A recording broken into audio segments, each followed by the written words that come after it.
பதயே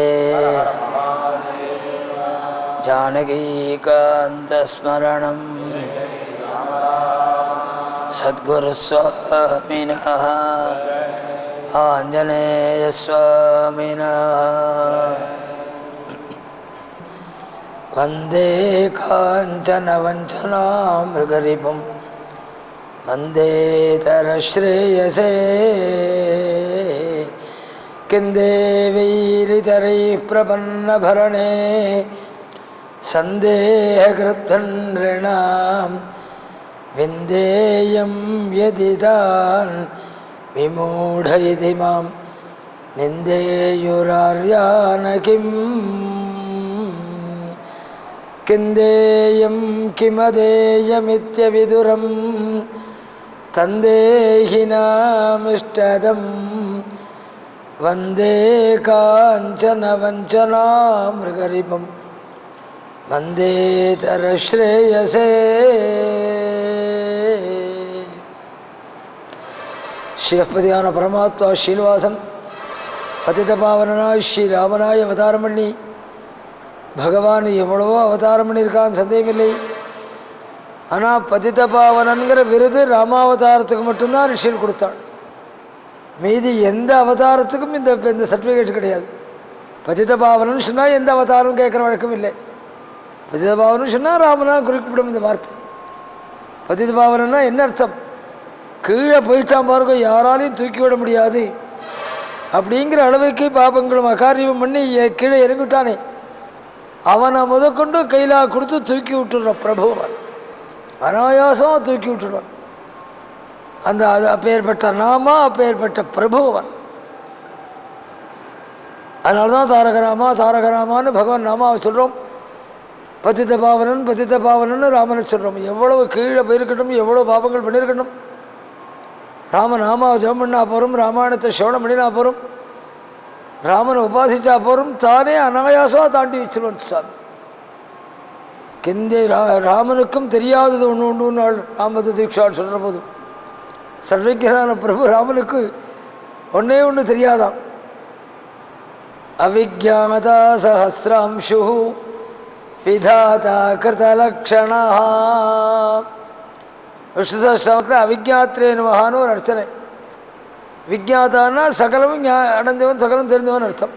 அவிஜாதானா ஒன்றும் தெரியாதவன் அர்த்தம். நீங்கள் நேரடியாக தானே கொண்டு போய் சேர்க்கும். அவிஜாதானா ஒன்றும் தெரியா. இப்படியே பகவானுக்கு ஒரு அர்ச்சனை சஹஸ்ரநாமத்தில். இப்படி ஒரு அர்ச்சனையால் சந்தேகப்பட்டாள் பராசரர் போன்றவாள். அதுக்கு என்ன அர்த்தம் பண்ணால் தெரியும்? ஒரு விஷயத்தில் பகவானுக்கு ஒன்றுமே தெரியாதவனாம். எந்த விஷயத்துலேன்னாள் அவன் நாமாவை சொன்னால் போகிறோம், சரணத்தில் வந்து நமஸ்காரம் பண்ணினா போகிறோம், அவன் சரணத்தை காதில் சரித்திரத்தை காதில் வாங்கிண்டா போகிறோம், அவன் அப்படியே கை தூக்கி விட்டுடுவானாம். அவன் சம்பந்தமான பூர்வ சரித்திரம் எதையுமே தெரிஞ்சுக்க மாட்டானாம், தெரிஞ்சுக்கணுமே நினைக்க மாட்டானாம், தெரிஞ்சு மன்னிக்கிறது இல்லை, அதை பற்றி காதிலேயே வாங்க மாட்டானாம். அந்த விஷயத்தில் அவிஜாதான்னு சொன்னாள். தெரியல ஆராதிக்கிறவாள் இருக்கா பாருங்க, அவள் என்னென்ன பாப்பம் பண்ணியிருக்காள், என்னென்ன காரியம் பண்ணியிருக்காள், அது எதுவுமே தெரியாத தெரிஞ்சுக்க மாட்டானாம். தெரியாதாம் சுவாமிக்கு. இல்லை கேட்டுட்டும் மன்னிக்கிறதுங்கிறது ஒரு விஷயம், கேட்காமலே இருக்கிறதுங்கிறது எத்தனை உயர்ந்த குணமாக இருக்கணும். அப்படி சொன்னால் விஸ்வாசால் சொல்லும்போது அது மாதிரி ராமபத தீட்சாள் ராமனுக்கு சொல்லும்போது ஒரு விஷயம் ராமனுக்கு ஒன்றும் தெரியாது, ஒரு விஷயத்தில் ஒன்றும் தெரியாதவனாம். எது விஷயத்துலேயே நாள் பக்தாளுக்கு இன்னதான் கொடுக்கறது இன்னதான் கொடுக்காதுன்னு கிடையாதான். அந்த விஷயத்தில் ஒன்றும் தெரியாதவன் அவன். கிந்தேயங் கிமதேயமி தவிதுரம். என்னதெல்லாம் கொடுக்கலாம் இன்னைக்கு கொடுக்கப்படாதுங்கிற எல்லாம் கிடையாதாம். அது தெரியாதவன் என்றாமன் சொன்னான். சொல்லும்போது கிந்தேயம் கிமதேயமித்யவிதுரம் தந்தேஹினாமிஷ்டதம். ஒருத்தரை கரையேற்றுறதா இருந்தால் அவள் எப்படி இருக்கணும்? விஷ்ணு சஹஸ்ரநாமம் பொதுவாக பகவத் தர்மத்தை போதிக்கு வந்ததுதான் சந்தேகமில்லை. அதை வச்சுன்னு லௌகிகமான தர்மங்களும் நிறையா சொல்லுவார்கள் பெரியவாள்லாம் சொல்ல போதும். திருட சங்கர்ஷணோச்சுதா, திருடாயிரமா சங்கர்ஷனாயிரமா அர்ச்சுதாயிரமான்னு அர்ச்சனை இது. அது அதுக்கு தனியாக அர்த்தம் தான். ஆனால் பெரியவாள்லாம் இதை மூடி சேர்த்து ஒரு அர்த்தம் சொல்லுவாள். நம்ம பெரிய சேத்துல சம்சாரத்தை ஷேரின்னு எல்லாரும் சொல்கிறாள். அந்த சேத்துல முழுகின்ற இருக்கிறவனை ஒருத்தன் தூக்கிறதா இருந்தால் அவன் முதல்ல எந்த இடத்துல இருக்கணும்? அவனும் சேத்துல இருந்தான்னா என்னவா நம்ம தூக்கி விட முடியும்? அசைக்க முடியாத உறுதியான இடத்துல இருக்கணும். திருடா அந்த மாதிரி இடத்துல இருக்கிறவன் அவன். ஆனால் தான் வைகுண்டம்னே பேர். மீதி எல்லாத்தையும் குண்டம் உண்டு உடைக்க முடியும் மீதி எல்லாத்தையும். ஆனால் அது உடைப்பில்லாதது, உடைக்க முடியாதது. அதனால தான் வைகுண்டம்னே பேர். அந்த அவன் உறுதியான இடத்துல இருக்கான். முதல்ல நம்ம சேத்துல மொழியில் இருக்கிற தூக்கிறவன் முதல்ல உறுதியான இடத்துல இருக்கணும். அது மாதிரி இருக்கானாம். உறுதியான இடத்துல மட்டும் இருந்தால் போருமா? நம்ம தூக்கி விடக்கூடிய பலம் உள்ளவனாய் பலிஷ்டனாய் இருக்கணும்.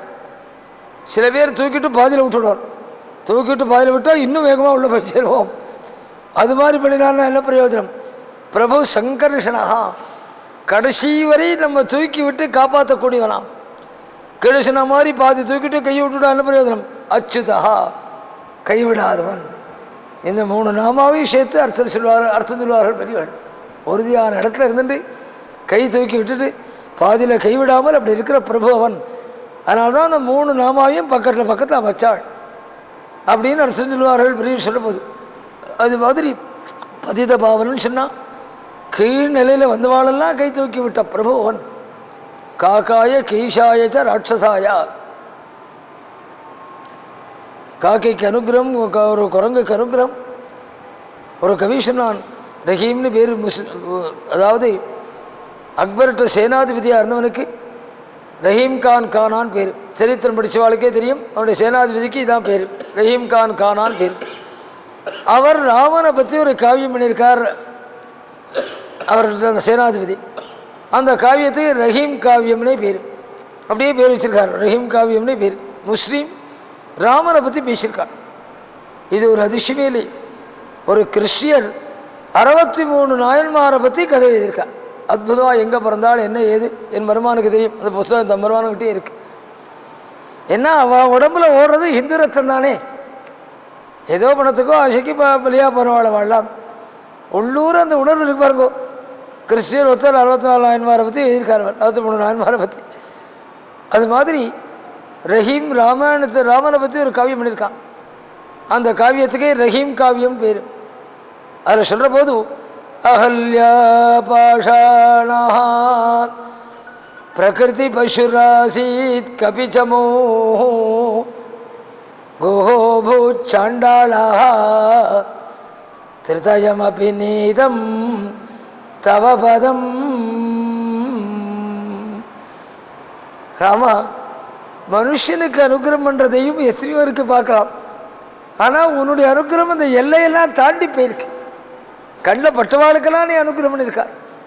யார் யாருக்கு தெரியுமா? அகல்யா பாஷாணா, அகல்லி பாறாங்கல்லா இருந்தவள். வால்மீகி ராமாயணத்தில் பாறாங்கல்லா இருந்தாலும் குறிப்பிட்டு சொல்லலை. வால்மீகி கண்ணுக்கு தெரியாமல் இருந்தாள் அப்படின்னு சொல்லப்பட்டிருக்கு. மீதி எல்லா ராமாயணத்துலையும் பாறாங்கல்லா இருந்தாலும் குறிப்பிட்டிருக்காள். ராமாயணத்துக்கு எத்தனையோ வியாக்கியானம். திலகர்னு ஒரு வியாக்கியாதா இந்த 2ஐயும் சேர்த்து அழகாக அர்த்தம் பண்ணி கொடுத்தார். கண்ணுக்கு தெரியாமல் அப்படிங்கிற சொல்லுக்கு மனுஷ உருவம் கண்ணுக்கு தெரியாமல் அப்படின்னு அர்த்தம் பண்ணிக்கணும். பாறாங்கல்லாம் இருக்கணும்னு அந்த சப்தத்துக்கு அர்த்தம். எந்த உருவம் கண்ணுக்கு தெரியாமல் இருக்கணும்னு செய்தவரை கண்ணுக்கு தெரியாமல் காத்தா பறக்கணும்னு அர்த்தம் பண்ணிக்க வேண்டிய அவசியம் இல்லை. மனுஷ உருவம் கண்ணுக்கு தெரியாமல் கல்லா இருக்கணும்னு சுமிச்சாள். திலகர் அப்படி அழகாக அற்புதமாக 2ஐயும் சமஞ்சசப்படுத்தி திலகர் அற்புதமாக சொல்லிக்கு வியாக்கியானம் பண்ணிருக்காள். எப்படியெல்லாம் பாடுபட்டு கொடுத்துருக்கா தெரியுமோ. சமைச்சு கையில் சித்தாந்தமாக கொடுக்குற போது கூட வாக்குகளை வாயில் வாங்கி போட்டுக்கிறதுக்கு நமக்கு புத்தி போகல. ஆதித்ய ஹிருதயத்தை எடுத்துட்டு ரஷ்மிமந்தம் சமுத்தியந்தம் தேவாசுர நமஸ்கிருதம் இதெல்லாம் ஒன்னொன்னே சதுர்த்தியாக பண்ணி 300 அர்ச்சனை எழுதியிருக்கார் சூரியனுக்கு. சதுர்த்தியாக பண்ணி அவரே எழுதியிருக்கார். நாமெல்லாம் ஏதோ உட்காந்து அர்ச்சனை பண்ண போகிற மாதிரி எடுத்துட்டு புஸ்தகத்தை பாராயணம் கூட பண்ணுறதில்லை. அர்ச்சனை பண்ண போகிற மாதிரி இல்லை கற்பனை பண்ணிட்டு அத்தனைக்கு சதுர்த்தியாக பண்ணி அர்த்தம் பண்ணி கொடுத்துருக்கார் அவர். அதில் இருக்கிற அத்தனை திதியைக்கும் திலக வியாக்கியானத்தில். அது மாதிரி அகல்யை கல்லா இருந்தவர்னு அவர் வியாக்கியாத வால்மீகி ராமாயண ரீதியாகவே அர்த்தம் பண்ணி கொடுத்துருக்காள். இந்த சப்தத்துக்கு அப்படி அர்த்தம் பண்ண முடியும் அப்படின்ட்டு. அகல்யா பாஷாணா, அகல்லி பாறாங்கல்லா இருந்தவள். அவள் பண்ண காரியத்துக்கு பிராயசித்தம் உண்டா? ஆனால் உன் சரண தூளி அவளை பவித்திரமாக்கிது. பாராங்கலுக்கு அனுகிரகம் உன்னுடைய சரித்திரம். அகல்யா பாஷாண பிரகிருதி பசுராசீத் கபிச்சமோ. எங்கேயாவது குரங்கு தேசத்தை பரிபாலனம் பண்ணித்து குரங்கு தேசத்தை ஆண்டுதுன்னு எங்கேயாவது சரித்திரம் படிச்சிருக்கோமா? வேணா லோகத்தை வேணா இப்படி சொல்லுவோம், தேசத்தை ஆள்றவாள் குரங்கு மாதிரி ஆண்டுருக்காள் அப்படின்னு வேணா சொல்லலாம். இதுவரை குரங்கு தேசத்தை ஆண்டுன்னு சொல்ல முடியாது. எங்கேயாவது சரித்திரம் உண்டா? ஆனால் பிரபு ராமனுடைய அனுகிரகம் கிஷ்கிந்தாதிபதியாக பண்ணினான் சுக்ரீவனை. பிரபு குரங்க தேசத்தை ஆள வச்சார். பிரகிருதி பசுராசீத் கபிச்சமோ, குரங்குக்கு அனுகிரகம் பண்ணியிருக்காய். அதே மாதிரி குஹோபூ சாண்டாளா, குஹன சண்டாளன்னு சொன்னான் அவன் காவியத்தில். குஹன் சண்டாளன் அல்ல ஜாதி ரீதியாக, வியாதன்னு சொல்லணும். குஹனுடைய ஜாதியை குறிப்பிட்டதாக இருந்தான். ஆனால் குஹன சண்டாளன்னு சொன்னான் அவன். ஏன்னா ஒரு முஸ்லீம் காவியம் பண்ணவர். அவருக்கு கீழ் ஜாதியுடைய அவாந்தர பேதங்கள் இருக்க உள்பிரிவுகள் அதெல்லாம் அது தெரியாது. கீழ் ஜாதின்னு ஒன்றா சண்டாளன், அதானே சட்டுன்னு மனசில் தோணும். அதனால் அவர் அப்படியே சண்டாளன். சண்டாளன் நல்ல வியாதனவன். கீழ் ஜாதின்னு ஒன்று சண்டாள ஜாதின்னு ஒரு சொன்னித்து குஹோபூ சாண்டாளா. அவன் வேடவர்க்கத்தை பிறந்தவன். வேடவர்க்கத்துக்காராளுக்கு பெரிய குணம் என்னென்னா அவளுக்கு கருணையே இருக்காது. பகவத் பிரசாதத்தை அடையிறதுக்கு முதல் குணம் காருண்யம். அந்த காருண்யமே கிடையாது அவளுக்கு. அப்பேற்பட்ட வேடனான குணனுக்கு நீ அனுகிரகம் பண்ணியிருக்காய். கோபூ சாண்டாளா திருதயமபி நீதம் தவ பதம். இந்த 3 பேரையும் நீ வைகுண்டத்துக்கு அழைச்சிட்டு போயிருக்காய். பாராங்கல்லுக்கு அனுகிரகம், குரங்குக்கு அனுகிரகம், கருணை இல்லாத மனுஷனுக்கு அனுகிரகம். இந்த 3 பேருக்கு நீ தனித்தனியாக அனுகிரகம் பண்ணியிருக்காய். இந்த 3 குணமும் எங்கிட்டயே இருக்கு, என்னை கைவிட்டுள்ளாமா? இந்த 3 எங்கிட்ட இருக்கிறாமா? எப்படின்னா அகம் சித்தேனாஸ்மா, என் மனசு பாராங்கல்ல விட கடினமானது. 99.99% பேர் தான் இருக்கும். எவ்வளோ தர்மத்தை ஒருக்கமாக சொல்லட்டும், எவ்வளோ ராமனை பற்றி சொல்லட்டும், எவ்வளோ காவியங்களுடைய பெருமை பற்றி சொல்லட்டும். தீட்சர் ரொம்ப நல்லா சொல்கிறார் சார்னு எனக்கு சர்டிஃபிகேட் கொடுப்பறே தவிர அவள் மனசு பாராங்கல்லாக தான் இருக்கும். எத்தனை தர்மத்தை சொன்னாலும் அது வெளியே விட்டுடும் பாராங்கல். அகம் சித்தே நாஷ்மா, நான் மனசில் பாராங்கல் மாதிரி. அகம் சித்தே நாஷ்மா பசுரபிதவார்ச்சாதிகரணே. உன்னை பூஜை பண்ணுறதுலையோ அர்ச்சனை பண்ணுறதுலையோ என் மனசு குரங்கை விட கேடு கெட்டது. குரங்கு இங்கே உட்காந்துருக்கும், திடீர்னு பாயும் அங்கே ஓடும், ஒரு இடத்துல உட்காந்துருக்குமா? அது மாதிரி என் மனசு இருக்கு பாருங்க, ஒரு இடத்துல நிலச்சி உட்காராது, குரங்கை விட கேடு கெட்டு அலைஞ்சிருக்கு. இல்லை கதையில் உட்காந்துருக்காள் பல பேர். கதையில் அவள் உட்காந்துருப்பாள், தவிர மனசு இங்கேயோ உட்காந்துருக்கும், இங்கே பறந்துருக்கும். டிவியில் அந்த சீரீஸ் ஓடுறது என்ன ஆச்சு தெரியலையே, பையனுக்கு ஃபோன் பண்ணி கேட்கணும். குஹோபூ சாண்டாளா திருதயமபி நீதம் தவ பதம் அஹம் சித்தேனாஸ்மா பசுரபிதவார்ச்சாதிகரணே. உன்னை பூஜை பண்ணுற விஷயத்தை என் மனசு குரங்க விட கேடு கட்டு அலைஞ்சுன்னு இருக்கு. பூஜை பண்ணிகிட்டே இருப்போம், மனசு எங்கெங்கேயோ சிந்தனை பண்ணிட்டு இருக்கு. பசுரபி தவார்ச்சாதிகரணே கிரியாபிஷாண்டாளா. நாம் பண்ணுற காரியங்கள் இருக்கே அது வேடனை விட கேடுகட்ட காரியம். வேடன் ஒரு ஜீவனுக்கு துரோகம் பண்ணுறான்னா ஏதோ விருத்தியாக அவனுடைய தொழில் சாப்பாட்டுக்காக பண்ணுறான். எனக்கு புறத்தையாருக்கு துரோகம் பண்ணினாலே போகும், அதுலேருந்து ஒரு லாபம் வேண்டாம். இல்லை புறத்தையாரை பற்றி 4 வார்த்தை அபவாதமாக குறையா பேசினா போகும், அதுலேருந்து வேறு லாபம் தேவையில்லை.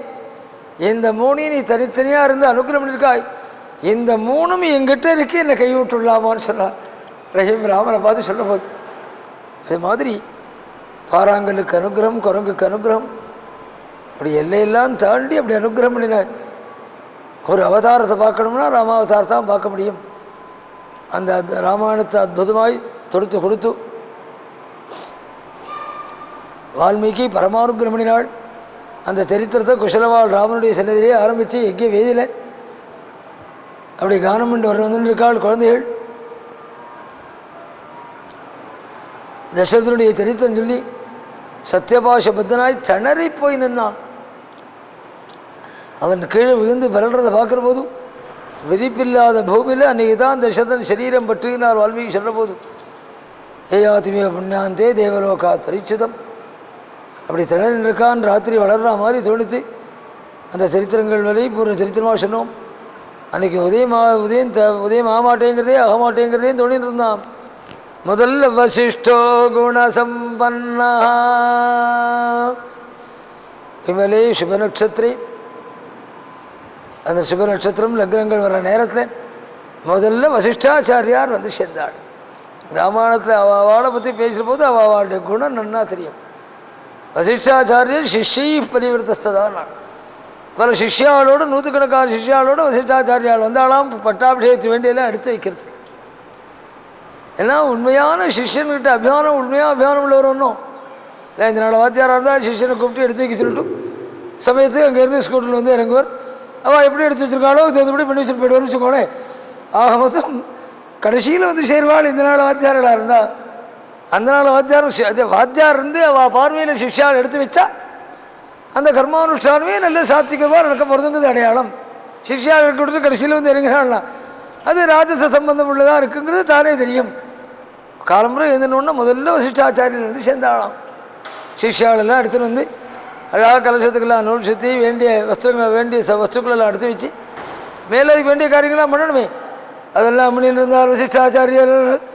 அப்படி பண்ணிட்டு இருக்கிற போது கொஞ்சம் கொஞ்சமாக இந்த லக்னங்களும் நெருங்க ஆரம்பிச்சது. பட்டாபிஷேகத்து வேண்டிய லக்னங்கள் நெருங்க ஆரம்பிச்சது. முதல் வசிஷ்டாச்சாரியர் மனசில் கவலை தட்டித்து.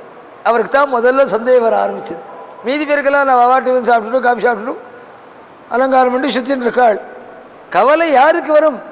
பொறுப்புள்ளவாளுக்கு தானே. நேர் வந்துடுத்தே இன்னும் காரியம் ஆரம்பிக்கிறீ, பொறுப்புள்ளவாளுக்கு தானே தோணும். வசிஷ்டாச்சாரியர் பார்த்தாள், என்னடா அது சாதாரண நாள்லேயே 4:30 மணிக்கு எழுந்துடுறவன் அவன். பிராமண முகூர்த்தத்தில் எழுந்துடக்கூடியவன் தசரதன். இன்றைக்கி இன்னும் 1/2 மணி முன்னாடி எழுந்துட வேண்டிய நாள். இன்றைக்கி மணி 4:30 ஆகி 5 மணி ஆக போகிறது. இன்னும் எழுந்துன்னு வரலையே, ஏதோ என்னவோ குழப்பம் அப்படின்னு தசரதனுடைய மனசு முதல்ல வசிஷ்டருடைய மனசில் கவலை சந்தேகம் வர ஆரம்பிச்சது. அதனால் என்ன பண்ணான்னு நாள் தந்து பூர்வோதிதம் விருத்தம் துவாரஸ்தாராஜ சம்மதம். சுமந்திரனை கூப்பிட்டாள். நீ என்னவோ தெரியல, இத்தனை நாளை தசரன் வந்திருக்கணும், அவன் இன்னும் வரலை. அதனால் என்னவோ கவலையாக இருக்குது. உள்ளே போய் தசரதன் கைக்கை அந்த புறத்தில் இருக்கான், உள்ளே போய் என்ன நடக்கிறதுன்னு பார்த்துட்டு வா அப்படின்னு சுமந்திரன் அனுப்பிச்சாலாம். சுமந்திரனுக்கு ஒரு தனியொரு அதிகாரம் உண்டாம். என்னென்னா தந்து பூர்வோதிதம் விருத்தம் துவாரஸ்தா ராஜசம்மதம் நசேகுரபிசம்ரோத்தம் ராஜ்ய பிரிய சிகீர்ஷவா. தசரதன் உத்தரவு போட்டிருக்கானாம், சுமந்திரன் எந்த நேரத்தையும் எங்கேயும் யார்கிட்டையும் வந்து பேசலாம், யாரும் அவனை தடுக்கப்படாது அப்படின்னு உத்தரவு போட்டிருக்கானாம். என்னால் தந்து பூர்வோதிதம் விருத்தம். தலைமுறையாக ராஜாங்கத்தில் வேலையில் இருக்கிறவன், மனு நாள்லேருந்து ஆரம்பித்து அந்த குடும்பத்தில் இருக்கிறவன், பல தலைமுறையாக ஒரு வேலைக்காரால் இருந்தாலும் வச்சுக்கோ, எல்லாத்தையும் கலந்துக்கிறதுக்கு சுவாதீனம் உண்டு. அந்த நாளில் 3 தலைமுறை வேலைக்காரால் இருப்பாள். தாத்தா நாள்லேருந்து பேரன் நாள் வரை வேலைக்காரன் இருக்கிறது உண்டு பண்டிகைகளில். அப்படி இருந்தாலும் வச்சுக்கோ, அவன் சில விஷயத்தை யோதனையே சொல்லுவான். உங்கள் தாத்தா நாளில் இப்படி நடந்தீங்க, நானே பார்த்துருக்கேன். குடும்ப விஷயத்தில் கொண்டு அபிப்பிராயம். இப்போல்லாம் 3 தலைமுறை, இது வருஷத்துக்கு 3 ஆள் மாதிரி இருக்கான். இதனால் அந்த தொழிலாளி முதலாக எல்லா நல்லதையும் கெடுத்தாச்சு பாருங்க. குட்டிச்சவராக பண்ணிட்டோம் எல்லா கட்டுப்பாடையும். இதில் என்ன வருத்தப்பட வேண்டிய விஷயம்னா, 2 வர்க்கத்தில் யாராவது வர்க்கத்தில் நாங்கள் சௌக்கியமாக இருக்கோம் அப்படின்னு சொல்லிட்டா கூட மீதி பேர் பாதிக்கப்பட்டால் கவலைப்பட வேண்டாம். இல்லை தொழிலாளிகள்லாம் நாங்கள் சௌக்கியமாக இருக்கோம் இந்த அரசாங்கத்தாலேயும் சொல்லாலே, ஆனால் முதலாளி அவ்வளோ கஷ்டப்பட்டால் பரவாயில்லைன்னு விடலாம். இல்லை முதலாளிகள் நாங்கள் சௌக்கியமாக இருக்கோம் அப்படின்னு சொல்லிட்டா தொழிலாளி கஷ்டப்பட்டா கவலை இல்லை. 2 பேரும் ஆகிறான். அதான் அது ஆச்சரியமான ஒரு விஷயம். தந்து பூர்வோதிதம் விருத்தம் துவாரஸ்தாராஜ சம்மதம். வெறும்னு சொல்லலை, 2 பேரையும் சேர்த்து பேச வச்சது கவர்மெண்ட்டை கூப்பிட்டா டாட்டாவும் வாக் அவுட் பண்ணுறார், கம்யூனிஸ்டும் வாக் அவுட் பண்ணுறான். ஐயா இதான் ஆச்சரியம். இப்படி ஒரு பேச்சா? 2 பேரும் வாக் அவுட் பண்ணுற மாதிரி ஒரு பேச்சு. நான் ரெக்கார்டில் உள்ள விஷயங்களாக சொல்றேன். தந்து பூர்வோதி இவரும் வாக் அவுட் பண்ணுறார், அவரும் வாக் அவுட் பண்ணுறாள். இது என்ன அதிசயமான ஒரு விஷயத்தில் போலே. தந்து பூர்வோதிதம் விருத்தம் தானஸ்தானசம்மதம். தலைமுறையாக இருக்கிறோன்னு. அதனால் அவனுக்கு அப்படி ஒரு உத்தரவு போட்டிருக்காளாம், அவனை யாரும் தடுக்கப்படாது, எங்கே வேணால் வரலாம்னுட்டு. அதனால தான் வசிஷ்டர் அவனை கூப்பிட்டு உள்ளே போனாள். அதனால் அவன் என்ன அடிக்கடி சொல்லிட்டு இருக்கிற வார்த்தையிலே இது ஒன்றும். ராமாயணத்தில் யாரை பற்றி பேசினாலும் அவளுடைய குணம் அப்படியே பாசிக்கும். இல்லை சோகங்களை எப்படி பண்ண முடியும்? அவன் என்ன பேசினான் என்ன பண்ணினான்னு சோகத்தால் காட்டலாம், சோகத்தால் குணத்தை காட்ட முடியுமா? ஆனால் வால்மீகியால் காட்ட முடியும். அதான் வால்மீகி வாக்கியத்துடைய ஒரு அதிசயம். சொல்கிற போதே இதனால் இருக்கிற குணம் எப்பேற்பட்டது அப்படிங்கிறதும் பாசிக்கும், நமக்கு புரியும். சுமந்திரன் போயின்னு இருக்கான் தசரதனுடைய கைகேயுடைய அந்தப்புறத்தை நோக்கி. அவன் தான் எங்கே வேணால் எப்போ வேணால் போகலாம் அப்படின்னு உத்தரவு இருக்கணும், பேசாமல் கிருக்குன்னு வர வேண்டிதானே. ஆனால் ரொம்ப இங்கிதம் தெரிஞ்சு வரணும். அதனால் அது நேர கிருக்குன்னு வரலையாம். வர்ற போது பல புண்ண சோகங்களை சொல்லிட்டு வரானாம். சிவவை ஸ்ரவணாவபி ஸ்கந்த பல சோகங்களை சொல்லிட்டு உனக்கு பரமேஸ்வரன் சேமத்தை கொடுக்கட்டும், குபேரன் ஐஸ்வர்யத்தை கொடுக்கட்டும் அப்படி எல்லாம் சொல்லிட்டு வரானாம். ஏன் தெரியுமோ, வெடியாமல் 4:30 மணி அந்தப்புறத்துக்குள்ளே போகிறோம், ஸ்திரீகள் புருஷால் இருக்கிற இடம். அதனால் நாம் திடீர்னு போய் பக்கத்தில் நிற்கப்படாது, நாம் வரோங்கிறத முன்னாடி உள்ளே இருக்கிறவாள் தெரிஞ்சுக்கணும். என்ன இங்கிதம்! இது மாதிரி இங்கிதம் உள்ள வேலைக்காரால் கிடைச்சா தலைமுறையாக வச்சுட்டு இருக்கிறது என்ன அதிசயம்! சில பைத்தியங்கள் உண்டு, தம்பதியில் பேசியிருந்தா பட்டியலும் வந்து பக்கத்தில் உட்காரும், மூடந்தான் அப்படிலாம் உட்காருவார். சுமந்திரனுக்கு வரத்துக்கு அதிகாரம் உண்டு, வந்தால் ஏன் வந்தேன்னு யாரும் கேட்க போகிறதில்லை. அதனால் உதய காலம், அதனால் ஸ்திரீகள் புருஷால் இருக்கிற காலம் எச்சரிக்கையோடு போகணும். நாம் வரோங்கிறது முன்னாடி உள்ளே இருக்கிறவாள் தெரிஞ்சுக்கணும். அப்படிங்கிறதுனால மங்களமான சோகங்களை சொல்லிவிட்டு அப்படி அழகாக போகலாம். அப்படி சோகங்களை சொல்லிட்டு சுமந்திர இவனை பற்றி பேசுகிற போது இவன் மூலம் தெரிகிறதே. அடுத்தது கையை பற்றி பேசினாள். கைனாள் சுமந்திரனை உள்ளே விட்டுவிடப்படாதுன்னு நினச்சாலாம். அதிமேதாவி சுமந்திரன் உள்ளே வந்து ஒரு 1/2 மணி ஒரு 20 நிமிடம் பார்த்தா போகிறோம், ராத்திரி நடந்து முழுக்க கணக்கு போட்டுவிடுவான் அவன். அப்பேற்பட்ட மேதாவி